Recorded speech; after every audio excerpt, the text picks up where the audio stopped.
alive! It's alive! It's alive! It's alive!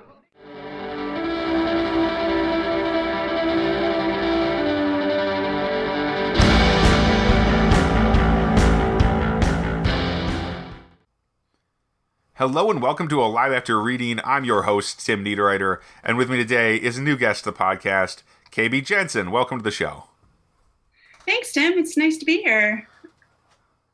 Well, it's great to have you, and I want to say I did have a chance to read the book you sent me, a bit of it, and I thought it was very intriguing how two characters who we don't have names yet, for me at least in the context of the book. I'm 10% of the way into this book, and listeners, there's no proper names. I'm like, this is curious, and yet it doesn't annoy me, which is great. I mean, anyway. So, KB, tell listeners a little bit about that book in particular and the sort of stuff you write in general. Yeah, so it's a storm of stories. It's two strangers trapped in a snowstorm in a whiteout in their car, or in a car, I should say. It's her car. He's actually... Sorry, I'm really rusty at this. No, it's okay. It's okay. Pitching is difficult, and talking about books and stuff. So it's two strangers in a whiteout storm in rural Wisconsin, and she's driving on her way back from work and school, and she kind of hits him with her car, and the two of them end up stranded in this vehicle telling each other stories as the way to stay alive as the snow rolls through. It's pretty dramatic, and you don't know why he's out there on that road throughout the whole story until the very end, which is pretty amazing, I think. And the stories they tell are drawn from their lives. So you learn about the characters through the stories they tell. It's very revealing and very exciting. I think it's very exciting because... I agree. It's fiction. Yeah, but it's also like fiction at a whole nother level. And if you had asked me when I was writing it what I was doing, I would not have been able to explain it. I just kind of wrote all these short stories and this overarching story, and all of a sudden I realized that they hung together in this very unique way. And if I had tried to do it on purpose, I would have fallen flat on my face. It's a very strange structure for a story. It's a whole novel full of short stories with these dueling storytellers trapped in this car. So that's what that's about, a storm of stories. It's a lot of fun. And so... in terms of what I write in general, I hop genres quite a bit. I'm a bit of a genre whore. I will admit it. I love writing different genres. I've written a murder mystery novel called Painting with Fire as well. That's done quite well too. And I also have a slew of other stories right now that are with the editor collection. Yes. Yeah, and that one's not out yet, but it's... tentatively titled, the working title, which I've had for years, and it may end up being a subtitle or a variation of it, is Love and Other Monsters. And it's relationships, horror, and speculative fiction. So it's going to be a lot of fun, that one too. Very different structure from A Storm of Stories, definitely influenced from my time with flash fiction writers. I think I tend to draw a lot from different communities of writers. And, when I was writing A Storm of Stories, I was hanging out with poets. When I'm writing, the latest book, I've been hanging out with flash fiction writers. Painting with Fire, I was recovering from being a journalist. So it's kind of like I draw from these different communities and really come up with different flavors for my writing. So I hop quite a bit. I've also tried my hand at sci-fi several times and fallen flat on my face. I will admit it is a art form that I have not yet mastered. And so I have a couple abandoned sci-fi novels as well. So, but I do hope to one day master that too. But I'm not there yet. I end up with too plot-driven fiction where I'm like, I don't understand what these characters are doing and why they're doing it. So I guess I have to get on board. So yeah, that could be a problem. I'd imagine, especially, from the brief, the little amount I've read from you, your stories do tend to be quite character driven. It seems like is that important to you in general? Oh, it's extremely important to me as a writer. I think that if you don't understand what your character's doing, you don't understand why they're doing it. You don't understand what the actions are and what the cause and effect is. The plot just unravels right before you if you don't have the character development. So I think that's incredibly important. Yeah, I agree. Which is fun. but that's a whole nother ball game. I got a couple poems out, but I haven't put out a chapbook yet. So. Yeah, I put out one of those, but it basically hasn't moved any copies. This is just my old poems from like that I wrote when I was in college mostly. But I figured I'll produce this because I could do it for cheap, print on demand, basically free. And I thought that'd be good. Though it was kind of funny because I think the actual motivation for me publishing that book and publishing it as a book was actually a found poem. So I took I think it was the end of James Joyce's The Dead, and I edited it into a poem, which is kind of weird. But it was like I credited him. It's not like it's cheat, but like I just edited it down and put it in verse. So all the words are words that he wrote at the end of the short story called The Dead. And oh wow! And originally I was just like, I'm not sure if that's actually in that volume, because I thought it was like, yeah, maybe legally that's a little tricky, but I don't remember exactly what I did with it. But I really like that process because I'm a big heavy metal fan, and it felt like a death metal song to me. Like the end of that is such a death metal song, like an Opeth song or something. Oh, for cool. people familiar with that band. It sounds like fun. And it's because it's so just relentlessly grim and bleak, and yeah, it reminded me very much of some of these songs I really enjoy. So, even though I'm not a huge James Joyce fan overall, that was an interesting one. Anyway, wow, what a tangent. Sorry. So, and listeners, you can take a drink. If you drink every time I take a tangent, you'd be dead. But you can try. Try to keep up. So, so KB, you've got a pretty strong background in writing, from what I understand, or in publishing and fiction and stuff. So, where do you get your kind of influences? What kind of influences really? Because you've got an eclectic bunch of stories you're trying to tell. I'm not asking that question super well. No, it's a great question. I do get a variety of inspiration from a variety of influences. So obviously there's the people I've read over the years. When I was writing Painting with Fire, I was very much influenced by growing up reading Agatha Christie, having a cast of characters, and being able to figure out who did it at the end of the day, out of those cast of characters. Like I loved that formula, but I also loved breaking that formula apart and just smashing it to smithereens. So that was also fun. And I think in terms of other literary influences, I love Paulo Coelho quite a bit. Ooh, okay. Yeah, so you'll see a little bit of that in the Storm of Stories, and in some of my short stories as well in my poetry. I would say very much influenced by Rumi and other poets as well. Trying to think of some of my other favorites, but I would also say that I'm also influenced by the greater writer community quite a bit. I play with a lot of other writers, regularly. Like I'll get together with them and write together. Like we'll literally get together on Zoom and we will sit down and write, and we'll talk about what we're writing. And it just inspires me. I used to also go to a lot of live lit events before the pandemic. Haven't done so much lately, but I've done a couple online. But it doesn't have quite the same vibe, but I do love those as well. I think being part of the greater writer community has always been really important to me. And I think just meeting other writers and talking to other writers and seeing how we can learn from each other, even though we might write different things, has been fabulous for me too. So I think I mentioned earlier, like when I was writing A Storm of Stories, the poetry community was a big influence. And, so it's like, even though at the time I wouldn't have considered myself a poet, although now I am, it's kind of funny how that works. You can change over time and evolve as a writer too. So those are big influences. But in terms of other writers, I do hang out a little bit with some flash fiction people I mentioned too, like Nancy Stillman and Kathy Fish. Kathy Fish has a really great book out there too, flash fiction. I'm blanking on the name, of course, but it's a wonderful book.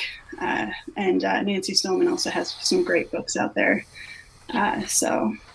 There's several influences that are still alive and are actually in the Denver area, which is really fun because those guys are Denver locals. So, yeah. Oh, that's cool. Yeah. So it's interesting to me. I mean, it's kind of funny to me actually. Because I was reading this story. I live in Minnesota, so southern Minnesota, but I thought it. I thought it was like, oh yeah, Wisconsin. Oh great, of course something bad is going to happen in Wisconsin. There's never any story. That's just the Minnesotan had to say. Yeah, I grew up in Minnesota, and I did go to school in Madison, Wisconsin. So the road that they're traveling on is Highway 12, and then she takes that turn off of Highway 12 at some point. She's on one of the county roads off of Highway 12 between Madison, Wisconsin, and Sauk Prairie, Wisconsin. So there's actual places, and so it's very specific, just not mentioned. Yes, and Minnesota is actually mentioned in Painting with Fire as well. One of the people who's accused or is a suspect of murder actually flees to St. Paul on the Greyhound, and has an interesting run-in with some people there. But yeah, I mean, I love the Midwest. I'm a Midwestern girl. Like, I lived in Chicago for a long time. I lived in Minnesota, Wisconsin. They had to drag me out of the Midwest kicking and screaming to Colorado, but I love it out here too. So it's just kind of funny. Most of my stories still take place back home. Oh yeah, I have yet to write a story that really takes place in Denver. That's funny. That is interesting, but I mean, depending on how long you've been there, it may not be that strange. But 5 years. 5 years. Fair enough. Then maybe it is a little bit, but it's kind of funny because actually, when I was originally, I mean, I like my far-flung settings. Any listener to this podcast or reader of my works would be able to tell you that. I mean, creating universes is kind of my top thing that I do, as far as just compulsive writing activity. Nice. But I actually, one of my earlier novels that I released was set mostly in Minnesota, but in the future. It was set in like a cyberpunk future version of Minnesota. Oh, cool. Small town Minnesota, so it was kind of weird. Like, it's like, okay, so and there's a little bit of a fantasy vibe to it as well. Long story. It was basically it's called Rim's Dream, and people can go read it, but I'm not sure if I recommend that. It is one of my older books, and if you really want a good taste of what I can do now, it's not. It doesn't. I don't know if how well it holds up. It's been a while since I've looked at it. Anyway, that's a tangent. So a drink. Yeah, another drink. Yeah, thank you. Pour one out for that tangent. So, yeah. So, when it comes to writing, when you approach your story, you said you didn't know how it came together like this, for example, in the case of A Storm of Stories, but do you plan your books in advance or any of that stuff? Do you have a different approach for every book? How does that work? I'm a plantser sometimes. So, there's pantsers versus plotters, obviously. Mm-hmm. And I'm kind of a blend of the both. I like to do a lot of writing by the seat of my pants, but I also like to do character interviews. So I'll just sit down and I'll start writing like I'm playing the piano, and it just flows. And sometimes I use prompts as a way to tap into my subconscious mind and just get it to flow. And it's funny because the prompts might not have anything to do with what I actually want to write, but sometimes they unlock what I want to write. So it's a very strange dynamic. Yeah,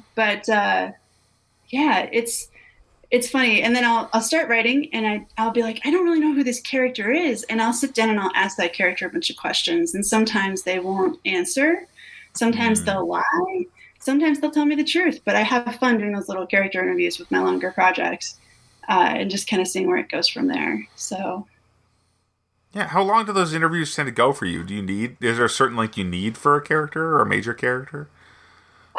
They don't have to be long. It could just be 10 questions. It could be a couple pages of character interviews to get going. I've got a story I started recently that I don't know where it's going, and it's driving me a little crazy. I have a feeling it's a novel, and I'm a little scared by that because I know what I'm getting into with those. When you write your first novel, you're like, oh, this is going to be great. Like, actually, you don't really know what you're getting into, so you're just like, whatever. But when you're writing the second one, you're like, do I really want to be with these characters for several years? Well, I don't know. I mean, and obviously speeds vary. That's a long time to be writing a book. I'm a slow writer, I admit it. I'm very slow. So nothing wrong with that. It's just, the process varies. I was just thinking, wow, if I had to spend years on a single book, well, I kind of done that, but mostly in the editing phase, Yeah. And where I think the longest I've ever written on one book was like 15 months to actually write the rough draft. But that was. It takes me. Yeah, go on. Yeah. Sorry, I didn't mean to interrupt. You keep going. No, but that was actually also my worst book. It was a book that's never going to see the light of day. I wrote that rough draft, and the reason it took so long is because I was in college, and I was an English major, and I was writing this book to try to basically please myself, and a fan of fantasy and science fiction, a fan of heroic stories too, honestly. And then I was trying to please my English professors, and those two things, they don't go together very well. Not the same thing. And this story was kind of didn't make me happy. I think it may have made the professors happy that read it, which is kind of funny. But at the end of the day, I convinced myself it was good for several years because it took so long to create it, but it was not very good. It was pretty much garbage. In my, at least for when I look back at it now, I'm like, ugh, it's a facepalm book. But one of my favorite books took almost a year to create, or actually almost exactly a year, because I started it for NaNoWriMo one year, and then I ended it, and then I finished I wrote like 170,000 words or whatever, and wrapped it up October 31st on Halloween the next year. Oh, wow. Funny. Yeah. Yeah, that's pretty good. Yeah. I think it's really important to have that throwaway book, though, in college. I think that's a learning experience, and everyone has that. I mean, everyone should have that. I mean, it's painful because you're sitting there going, well, why couldn't that have been the one? But at the same time, think of all the things you learned in that experience. Like, you learned what not to do. You learn not to write to other people. You learn to find your own voice by writing that book. How valuable was that? I mean, I have a book like that too that's never going to see the light of day. That I just go, wow, that was such a great education, and it wasn't a waste of time. And that's so incredible. I think that's awesome that you did that. That's a good point. I mean, I'd already written several books that weren't going to see the light of day at that point, though. Yeah, but sometimes you need to write another one just to remind you. That's true, and that one was the one that was like really painful to remember. So maybe that's the one actually I learned the most from. You have a point there for sure. Yeah. Well, I mean, you were still writing for other people at that point, so you needed to learn that lesson. So that's true. I think that's really, yeah. But it's difficult. But yeah, it definitely takes me longer to write. I think it takes me. I'm a slow and steady, kind of wins the race kind of gal. And I write like kind of seasonally, like, there'll be moments where I'm like really inspired and I'm just like, I gotta write like crazy. And then other moments where I'm like, I'm just gonna take it easy today. But it's probably takes me about 2 years to get a book done, and then another year to edit it, and then another year to freak out about it. That's my pattern. That last part might not be necessary, but I don't know. Yeah, I know. That's your process. I need to get over the freaking out. I don't know why that's taking so long. But I still have a lot of stage fright as a writer, which is funny. And it's gotten strangely harder, actually, as my books have come out, because I'm like, people will read them. The first one, I was like, no one's going to read this. It'll be fine. I can just release it into the wild and it will disappear. And then people read it, Tim, and I was like, oh no. Worst possible thing. Yeah. I was excited and happy, and I was like, wow, this is a collaboration between the reader and the writer, and they get to imagine my world and see what I think and how I see it and imagine it. But at the same time, it was terrifying. And now, doing it again, it's like, wow, they're going to read it. And, that's kind of a unique fear for a writer. I don't think people really understand how brave you have to be to write and release your work into the wild. I suppose. So. I mean, there's a level of courage involved. I mean, honestly, I was once called because I was writing novels before I got to college, and I was writing in college, and there was a guy there who told me, like, yeah, you're so brave to write books. I'm like, what? I didn't publish anything at that point. I wasn't sure when I was going to publish anything at that point, And I'm like, well, no, there's nothing brave about it. I sit in a chair and I twiddle my fingers. But you're right. You're absolutely right. Now I can actually appreciate that because now I have published, 12 books or whatever. And each one is not only a learning experience, but each one has its own fear that goes with it. Yeah. And the thing I've noticed, though, in particular, is that the greater the fear, the better the book is. For me, anyway. Yeah. That's how it tends to be. The more I'm like, I'm really putting myself out there with this one. Come on. And then people seem to like those better. Yeah. Yeah. And I definitely write edgy books. I definitely push things to the limit as much as I can. And, it's like you really have to take risks as a writer And I think even the people who aren't published, even the people who are just sitting in their room, just daydreaming and writing their story, I think that takes bravery too, because you're committing to something.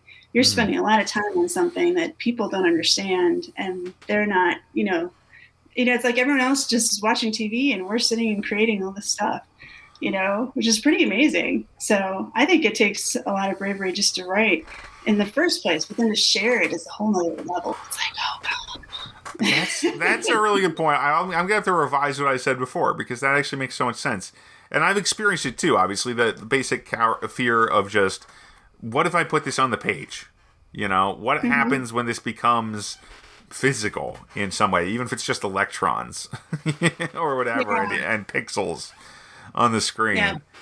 Yeah. It's just that, it's all there, but then it somehow makes it solid. Like, I just finished writing a book today as of this recording. I finished the rough draft. Yeah, it's a pretty short book. It's only like 40,000 words.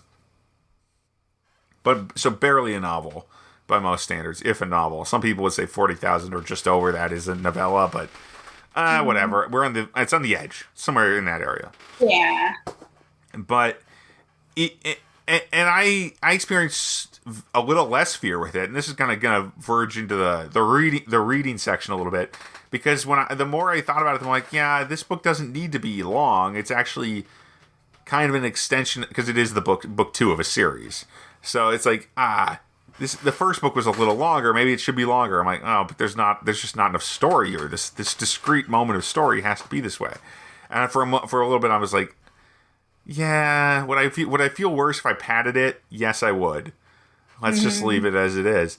But there was a moment of indecision there, that hesitation, that fear that crept in, just thinking about that.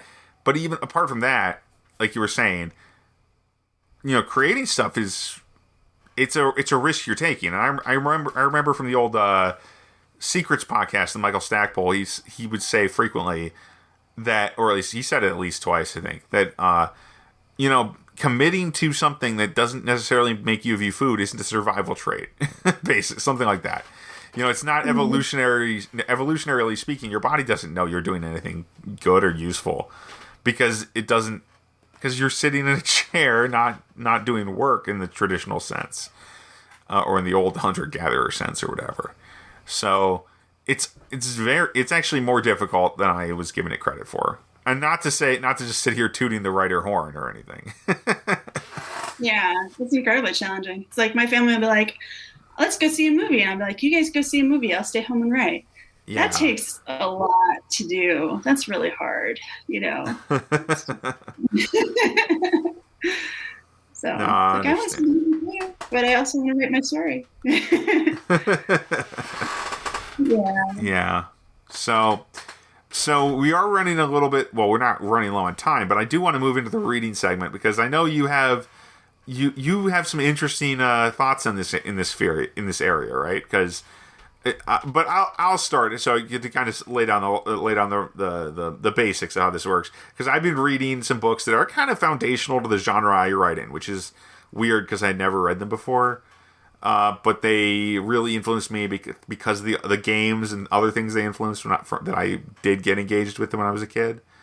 The Elric books, I mentioned them in a recent episode, but by Michael Moorcock, these are some of the classic kind of high heroic fantasy stories.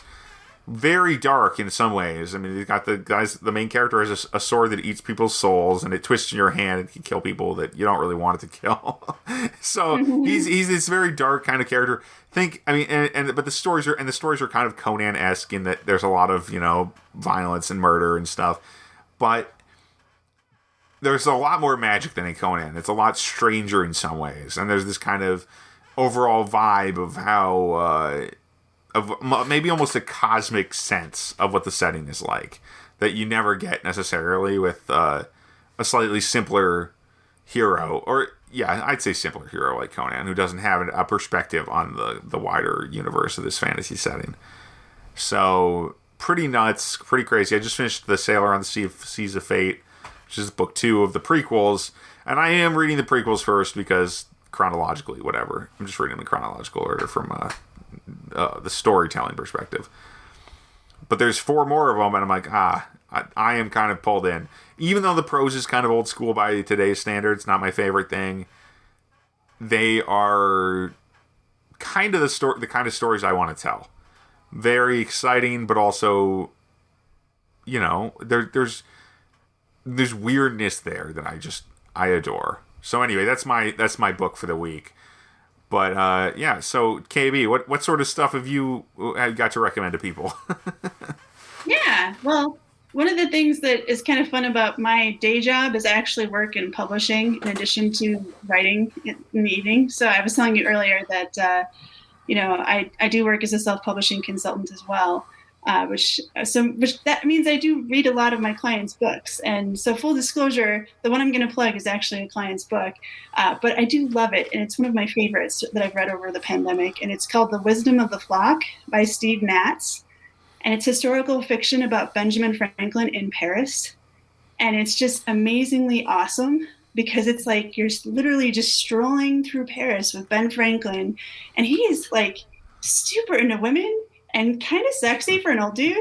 And like, it's highly entertaining and also really fascinating and educational because you're like, oh, I didn't know he did this and he did that. And you learn this about him and like this guy, Anton Mesmer, who was like mesmerizing people, doing all this hokey stuff. And so Franklin's trying to like, basically debunk some of the stuff that he's doing. And there's like this big rivalry between them. And you're like, oh gosh, what's going to happen?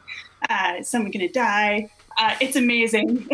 It's like, it was so relaxing to read it every night. Like, I was just like, I don't want this book to end. And when it was over, I was so sad because I was like, oh, I don't get to be with Ben Franklin anymore in Paris. Like, this is so sad.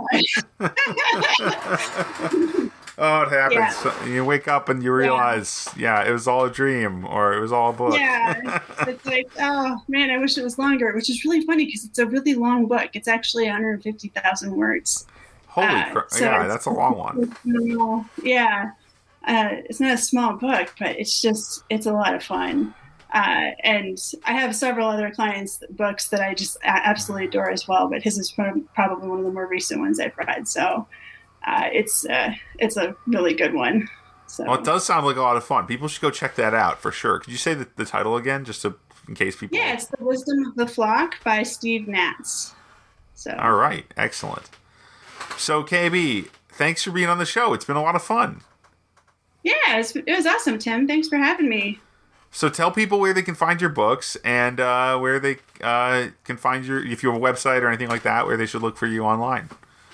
Yeah, you can find me at kbjensenauthor.com, and you can find A Storm of Stories and Painting with Fire on Amazon.com. It's probably my favorite retailer, so all right, check that out. Yeah. Thanks. It's been great having you. It's been a fun conversation. I hope you listeners have enjoyed it. And as for this podcast, you can find more of us at mentalcellarpublications.com. That's cellar with a C. And that's what we call it a basement in these parts, but I went with cellar for some reason. Anyway, or you can find my books at timniederreiter.com/books. That'll get you that has all the book covers except for the newest one that probably is going to be out. Well, that'll probably be out, on there by the time this drops. The newest book will be Beloved of Death by the time this episode is out. And Beloved of Death is the sequel to The Forgotten Mass. These are Twisted Gods. So I think a little bit of steampunk, but a lot of fantasy in this series. Steampunk giants versus kind of fantastical god characters and their avatars who are poor mortals pushed into this battle kind of against their will. Anyway, thanks for listening, everybody. Have a good week and stay safe out there. Talk to you again soon. And talk to you again soon. Bye-bye.